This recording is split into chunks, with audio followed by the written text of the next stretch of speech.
Okay, hey, welcome. We're going to do chapter 9 here real quick. Let's see what we can get done. So chapter 9 is going to deal with political parties. And when we look at political parties, they're really just groups of people. They're just groups of individuals that have similar interests that want to create some kind of political policy. And that's really all they're working for. Political parties, they really have two jobs. They have one job is to get people elected. And then they have a job to get policies made and put into law. And so they're just going to work together along similar ideas. And so political parties are not necessarily actually part of the actual government. If they went away today, we wouldn't have any major problems with the way the government actually functions. There'd be a lot more compromise. It'd probably be a little bit, it would be a little bit messier to begin with, but it would actually probably eventually become a little bit smoother. And then I think eventually, if you did away with political parties, they would just come back because it's just groups of people that get together along similar ideas. Okay, and so they help organize groups, and it's a shortcut for voters. Like when you go into the voting booth, and you're going to do your research maybe on the presidential candidates, maybe on the senatorial candidates, or on the people that run for House or governor or something along those lines. But it's very rare that you're going to have opinions on judges or on excuse me, sheriffs or something like that. And so typically it's just a shortcut that people will be like, oh, hey, I'm a Democrat, so I'm going to vote Democrat, or I'm a Republican, so I'm going to vote this way. And it's just a way to help organize the political process. Political parties, the book talks about this in a couple different places. Political parties are not part of the government. The political parties can actually take over the government. Examples in the United States would be like the first term of President Biden right now. He has a very, very razor thin majority for a one-party government. He has 50 seats in the Senate, and then he has the majority in the House of Representatives. And so the Democrats actually have a one-party government because of the tie-breaking vote of the vice president and the in the Senate. Excuse me. President Trump had a one-party government during his first term in office as well. And so if parties can take over both houses of the legislature and the presidency, it's considered to be a one-party system. So there we go. How parties are formed. Typically, political parties are formed along voting issues or issues that are going to get people fired up. And so whatever the public is concerned about is what the parties are going to focus on. Typically, Republicans are against taxes, against tariffs, for free trade. And then recently, those types of ideas have kind of gone out the window, where they're not necessarily as big button issues, as big as hot button issues at the voting booth to get people to turn out to vote. So that you started to see the change, like border security is a big one. You have the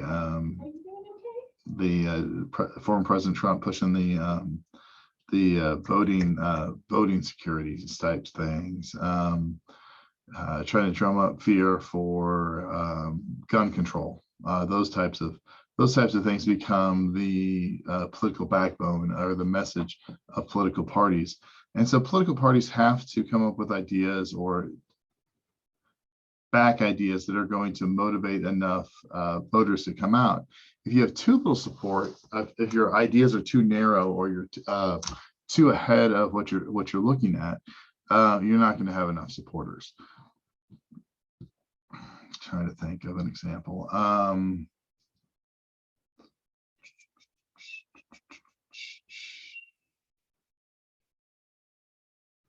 Like free diabetic testing for type 1 diabetes, people with type 1 diabetes. These are people, and so like the government would sponsor this. Well, people that would be in favor of that are probably type 1 diabetics because it's relatively expensive, and there probably wouldn't be enough support for that to be politically advantageous. Or if too much support, if you just offer free tacos every Tuesday at Taco Bell, everybody's going to want to join that political party and come about on that. But there's not going to be enough agreement on other issues, and so there has to be some kind of middle ground. The Democratic Party typically is about social welfare programs, or helping the poor, or using the power of government to make people's quote unquote make people's lives better. And so, again, there's enough overlap with people that have those type of ideas that you can find, you can find political unity. Historically, the party system started in the United States following the Revolution and after the failure of the Articles of Confederation. It starts off with Federalists and Anti-Federalists, and this is basically just people. The Federalists are the ones that are going to favor this new document called the Constitution that's written. I'm going to slide that down just a little bit. And the Anti-Federalists are the ones that are going to be concerned about the growing power of the federal government. Both are going to argue the issues over this and publish their findings and beliefs, and the Federalists are going to ultimately win with the passage and the ratification of the Constitution. Following the presidency of George Washington, those parties are going to change a little bit, or at least the names of one. You're going to have the Federalist Party, and that's going to be the party of John Adams, Alexander Hamilton. These are typically going to be their support is going to be centered in the Northeast. Industrialist, wealthy people, shipping, receiving, factory type workers. And then you're going to have the Democratic Republican Party that's going to be led by Thomas Jefferson. And these are going to be people that are going to believe in like small farms, states' rights, the individual liberties, those types of things. And so following the War of 1812, the Federalist Party is going to lose a lot of its appeal to popular voters because they were against the war with England. And so the Federalist Party is going to stop running candidates for office. They don't have enough popular support. And we move into something called the era of good feeling, or a one-party system, a period where everybody that runs for office, at least national office, is a Democratic Republican. And then somewhere in the neighborhood of 1924, 1932, you're going to see a split in the Democratic Republican Party over the presidency of Andrew Jackson. Jackson is going to have a number of controversies during his presidency. The first one is going to be the National Bank, in which Jackson wants to recharter the National Bank, and there's members of his party that are against that idea, and they want states to step back in and reclaim the monetary system of the United States. And then we have the idea of the nullification issue, in which individual states could nullify a federal law if that law was going to harm their state. And so South Carolina argued to leave the Union because of tariffs, and Jackson held them basically with the threat of governmental force or federal force, and so he left. And so when he leaves office, the Democratic Republicans are going to split, and you're going to see the formation of a Whig party, and the Whigs are going to oppose the National Bank, and they're also going to pick up some of these Federalists that are still kind of laying around and believe that like government should help industrialization. They should help modernize the nation through the building of like canals and roads and those types of things. Where the Democrats are going to be the Democrats are going to drop that Republican, and they're going to be the party of Jackson, which is going to favor westward expansion, the availability of cheap land in the West, the common man, the idea of individual rights, and those types of things. Okay. And so for, I don't know, 20 years, I guess, which doesn't seem like a long period of time as you get older and older, the Whig Party is going to split over the issue of slavery. And so you can start to see that political parties change constantly. We live in an era now since 1860. The main two parties in the United States have been the Democratic Party and the Republican Party. But their viewpoints on ideas and how strongly they'll support different ideas have changed immensely over that time period. Okay, so the Whig Party is going to fall out over slavery. Basically, you're going to have a third party for argument's sake, a third party. The Republican Party is going to come about as an abolitionist party. They're going to work towards the ending of slavery, or at least in not allowing slavery to move into the Western colonies. And Abraham Lincoln is actually, historically, we'll look back and he's like, oh, he's a radical candidate. No, for the Republicans, he was actually a moderate, because Lincoln was against the idea of the expansion of slavery, and Lincoln was in favor of gradual elimination of slavery, if eliminating slavery at all. If you go back and look at that, but like, Lincoln has the Civil War thrown on him, and then he has the opportunity, and so why let a crisis get away from you there? And so he brings about the end of slavery, because he's the right man at the right time. Okay, so Whig parties that don't have a Whig members that aren't in favor of, or don't have opinions about slavery, or don't want slavery to maybe run the political game here, are going to leave the Whig Party and join the northern wing of their Democratic Party. And the Republicans are going to win a national election, getting Abraham Lincoln elected in 1860.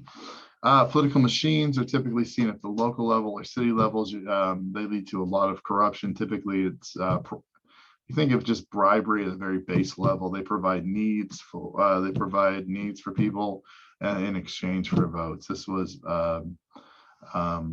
very powerful during the era of immigration, when you had new immigrants coming into New York City or Boston or Philadelphia or wherever that maybe didn't speak English, needed help finding jobs or whatever. And political machines, through their political bosses or ward bosses, would help people find jobs, would help people find healthcare or food or apartments or whatever. In exchange for that, they would offer up, people would offer up their votes. And how that would benefit the political machine or benefit those politicians is the fact that once they were in power, they could manipulate the levers of government to make money. Okay.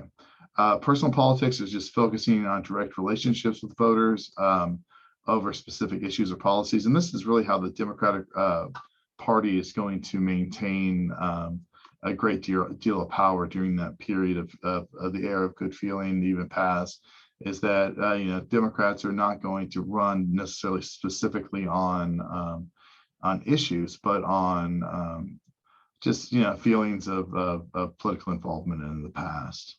In the United States, we have a two-party political system. There's nothing written in the Constitution that specifies this. We have hundreds of political parties in the United States. We just have two dominant parties that win the majority of the elections. And one of the reasons that is the fact that the way the system is set up, and we're going to talk about that here in just a second. Since the Civil War, you have your Democrats and your Republicans, but there's always change, and we can go back in history and look at times where a third party system or a third party has either brought about change to the political power structure, or it brought about change to a specific election. The Populist Party, or the People's Party of the 1890s, was a agricultural-based party that was centered in Kansas and Nebraska, and they argued for things like the expansion of the monetary system to include silver instead of just gold. Instead of being on the gold standard, they wanted to be on the gold and silver standard. They wanted the government to offer certain programs to help farmers make money, and in fact, they run multiple people. They're a very powerful party in the late 1880s, 1890s, and the election of 1892, I believe it is. They run William Jennings Bryan for president, and the Democrats also select William Jennings Bryan to be their presidential nominee. And it's this combination of the Populist Party and the Democratic Party that ultimately does the Populist Party in. If you go back and look at The Wizard of Oz, which is we're from Kansas, right? One of our patron movies. Dorothy in the movie, she wears ruby slippers on the Golden Road, but if you go back and read the book, she wears silver slippers on the Golden Road. And all of those candidates, all of those people, or all those characters in the Wizard of Oz are based on real people and their political figures. And you can go back and read the read the Wizard of Oz, or at least the first book, as a political satire. We have the Progressive Party of the election of 1912, in which Roosevelt runs as a third candidate after failing to win the nomination of the Republican Party. He runs on the Progressive Party, things like national health care. What else does he want to do? I forget what else he wants to do. That's the big one. National health care, union workers' rights, those types of things. And sometimes you'll hear the Progressive Party referred to as the Bull Moose Party. And this is a big split in the Republican Party in 1912. It's where you start to see the abolitionists, or the people that were involved in the social change of the Republican Party, especially in the Northern Republican Party, that were interested in social change and bringing about social justice, or equality to the classes and things like that, are going to leave that Republican Party during this split, and they're going to end up finding a new home in the Democratic Party. And that's why Theodore Roosevelt is going to be a Republican. And then 20 years down the road, when his distant cousin runs for president, Franklin runs as a Democrat. The Dixiecrats come about in the 1940s. This is in response to Harry Truman and Franklin Roosevelt's desegregation of Harry Truman desegregates the military. Roosevelt desegregates government work. And so the Dixiecrats come about with this idea of states' rights, and basically they're kind of a racist organization. They don't want to be part of the Democratic Party. And this is that first split in this idea of being a Southern Democrat that's going to bring about change. Excuse me. In 1992, Ross Perot is going to start the Reform Party, and he's going to run as a major third party candidate. And he's going to split the Republican vote of 1992 away from George H.W. Bush, and allow Bill Clinton, who ran as a Democrat in 1992, to become president. The Green Party in 2000, Ralph Nader runs. And he steals about 10% of the popular vote. Man, maybe not even that. Maybe like 5. I'm gonna stop. Probably somewhere in the neighborhood between 3 to 5% of the popular vote. He steers that away from Al Gore, which is going to result in the election of George W. Bush. So the Bush family gets kind of hurt by third-party politics in 1992 and helped out in 2000.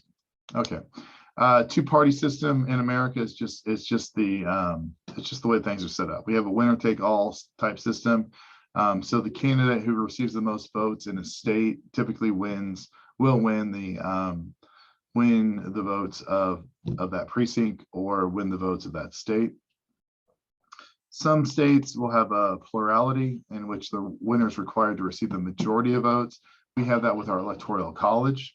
Electoral college is a little bit different in the fact that candidates who win a state, they get all the electoral votes outside of like Maine and Nebraska. So even if you win 51% of the vote, or if you win 40% of the vote and nobody else gets 40, you get all of those votes. But you have to win plurality. You have to win the majority of the votes in the electoral college to become president. This is different than some of the other countries. You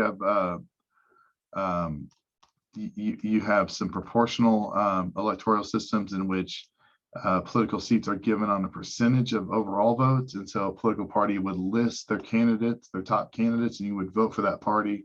And then the party that gets the most votes would get the most seats. And so let's say the Democrats would get 40% of votes, and the Republicans would get 40% of votes. And maybe third parties, or third, fourth, fifth parties would get 5%. And so then you start to bring in new groups into the mix, into Congress or whatever. And so that's that. You'll see that in lots of different places. You have majoritarian voting, in which a candidate's required to win the majority of votes, so over 50% of the votes.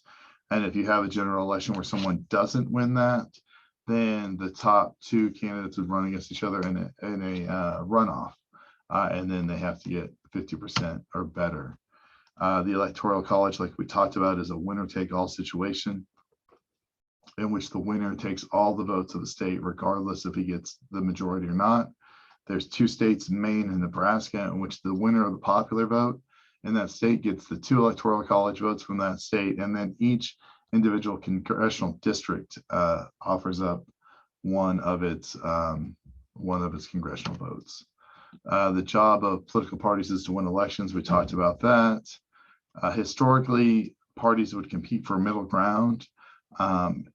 With the advantation of primaries and cable news networks and whatever, the aim of political parties is starting to move out of the middle and more towards the base, and trying to draw people further out of the middle to one pole or one side or the other. And you can see this in the rise of political candidates like Donald Trump or AOC.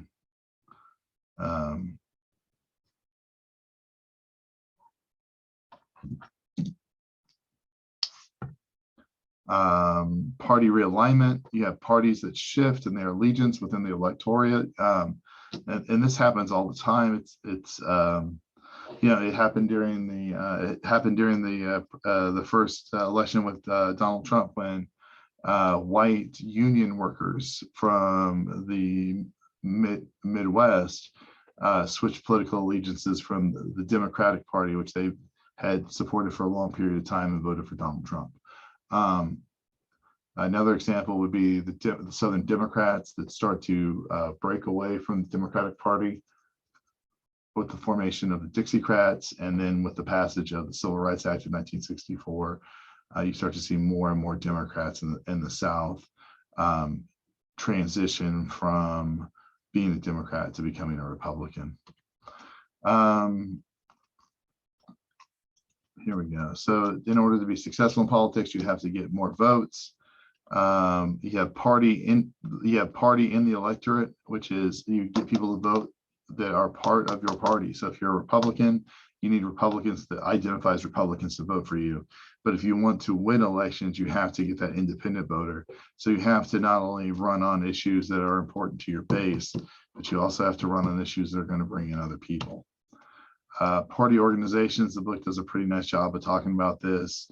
Talks about the precinct being the lowest level. These are the people who are going to knock on your door or call you on the phone right around election time. State organizations are going to raise funds, and they're going to have town hall meetings, and they're going to put together state platforms that they're going to take to the national level and try to get those issues on the agenda of the political party. The national organization is going to hold the presidential convention. They're going to help to form the national platform. They're going to do some major fundraising. And then we talk about, so that's kind of political organizations. Today you have to have the backing of your political organization. Otherwise, you're never going to get your nomination. You look at Bernie Sanders. He's an independent when he gets elected to Congress in Vermont, and then he caucuses with the Democrats, and then when he runs for president or ran for president, he's ran as a Democrat. Well, he's not part of the Democratic Party, so he doesn't get that support from the establishment Democratic system, and that's hurt in the last two presidential elections. Party and government, basically whoever's in charge of these three things: the House, the presidency, and the Senate. If all three of them are in agreement, so Republicans across the board, then they're all one party government. If they're all Democrats, one party government. If they're divided, if you have a Republican president and a Democratic House and a Republican Senate, or some variation of those, you're going to have a divided government. Problems of divided government is the fact that today there's not a whole lot of government compromises. And so government shutdown can become very real. People will refuse to pass budgets, refuse to pass spending bills, and governments can start to shut down. Polarization, political parties have moved away from each other. The book does a nice job of talking about in the 50s, the political parties were relatively similar, and since then they've started to pull apart. You look at like the Tea Party or Occupy Wall Street movement. Both of those are more aimed at the base of your political party than the middle of the road.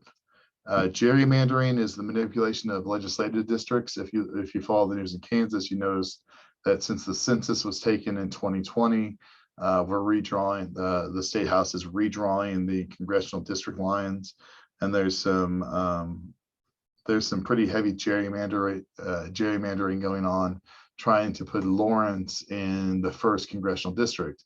And that would put Lawrence with liberal Kansas, or Lawrence with Goodland, Kansas.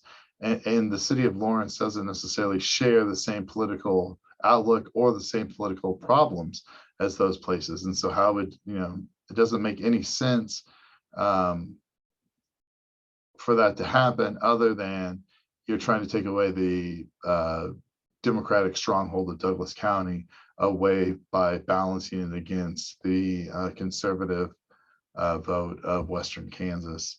Book talks about Reynolds versus Sims, which was a Supreme Court ruling in which everyone should have equal representation in the House of Representatives. So all of your congressional districts should relatively have the same population. And that's where we are. So that's chapter 9. You have, I think, just 10 question quiz, and that's all you have for this chapter. Get that done. Enjoy your spring break, and we'll come back for chapters 10 through 17 after the break, and we'll be moving a little bit quicker, and hope everything goes well. Reach out to me if you have any questions. Talk to you later. Bye-bye.